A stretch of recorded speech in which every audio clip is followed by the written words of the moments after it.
இந்த பிள்ளைங்கிட்ட ஒன்று பொருளையும் கொண்டாங்க கொண்டாங்கன்னு கத்தி கேட்டு எடுத்துகிட்டு வர சொல்கிறதுக்குள்ள தொண்டை தனியே வத்தி போயிட்டு ஆளுக்கு ஒரு வேலை செஞ்சு கொடுத்தா தானே நானும் சட்டுப்பட்டேன்னா எல்லா வேலையும் முடிச்சு ஏதோ காலேஜ் போகிறதுக்குள்ள ஒருவர் தின்னுட்டு ஓடுவாளுங்க. அப்புறம் நேரம் ஆகி போச்சு சோத்தை திங்காத ஓடி போயிடுறாங்க.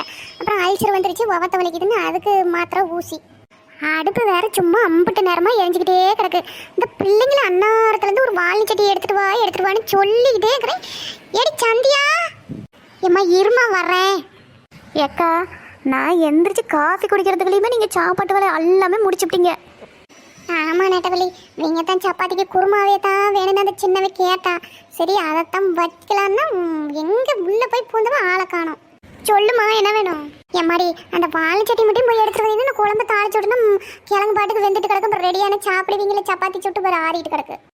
சரிம்மா சீக்கிரமாக ஒடியா பார்க்கலாம். நீயும் போய் அவளாட்ட உள்ளே இருந்துக்காத. இந்த பிள்ளைங்க இல்லைனாலும் உங்களுக்கு ஒரு வேலை ஆகாது என்னக்கா, ஆனாலும் ஏச்சிட்டே கிடக்குறீங்க. எங்ககிட்ட வேலை வாங்குறது சாதாரணப்பட்ட விஷயம் இல்லை நெட்டவலி. சரிம்மா அவளுக்கு தான் நான் போட்டுமா? போகும்போது அந்த உருளைக்கிழங்க கொண்டு போய் வீட்டில் வை. சரி.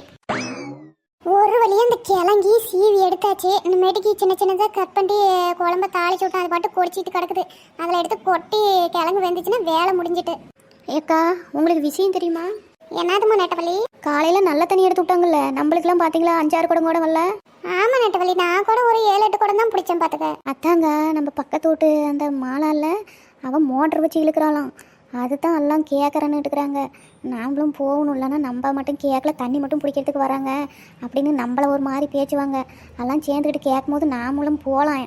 வாரிலாம் எப்படி? அட போகலாம், அவங்களுக்கு மட்டும் என்னமா கேட்குறாங்க. அப்புறம் நம்மளுக்கும் தானே தண்ணி வர மாட்டேது. அது என்ன ஒருத்தவாலே பிடிக்கிறது? இப்போ எல்லாருமே தான் தண்ணி இல்லாமல் கிடக்குறாங்க. அப்புறம் அவங்கக்கிட்ட மோட்டருக்குன்னு வச்சு இழுத்துக்கிட்டா நம்மளுக்கு இழுக்க தெரியாமையே கிடக்குறோம். எக்கா விஷயம் கேள்விப்பட்டு இருப்பீங்களா? இந்தா உலக செய்தி வந்துட்டுல்ல. எந்த விஷயமா? தண்ணியா? ஆமாக்கா, அந்த மாலா மட்டும் மோட்டர் வச்சு ஒரு டேங்கியே நப்பிக்கிட்டாலாம்.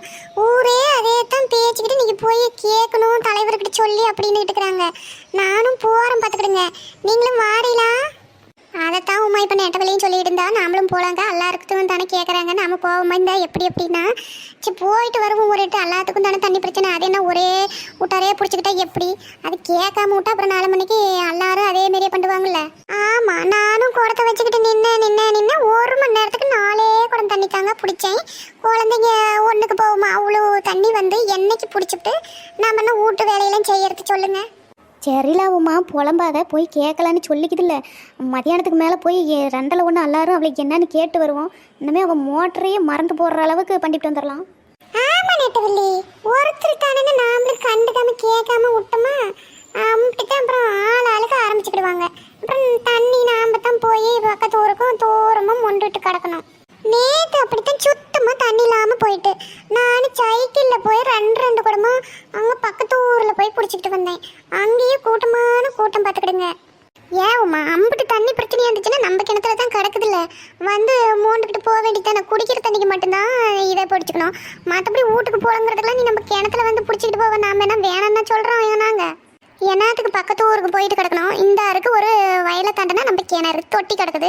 நீ தண்ணி இல்லைன்னா கூட மோட்டரை போட்டு விட்டு பிடிச்சிக்கிட்டு வர வேண்டியதானே. ஆறு என்னங்கிறாங்க?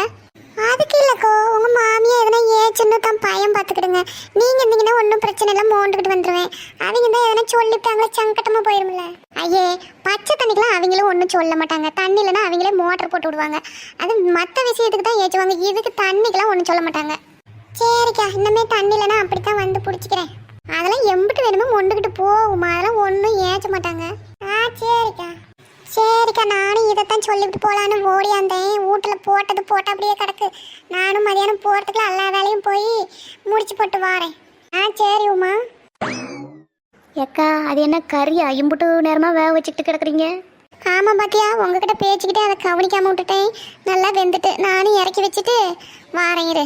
ஷப்பா ஒரு வழியாக அந்த சோத்து வேலை முடிஞ்சிச்சு. இனிமேல் துணிமணியெல்லாம் எடுத்து துவைச்சி போட்டு ஊட்ட சுத்தம் பண்ணி விட்டு மதியானத்துக்கு வேறு அங்கே தண்ணி பிரச்சனைக்கு வேறு போகணும். அது போனால் எம்பிட்டு நேரம் ஆகுமோ தெரியல.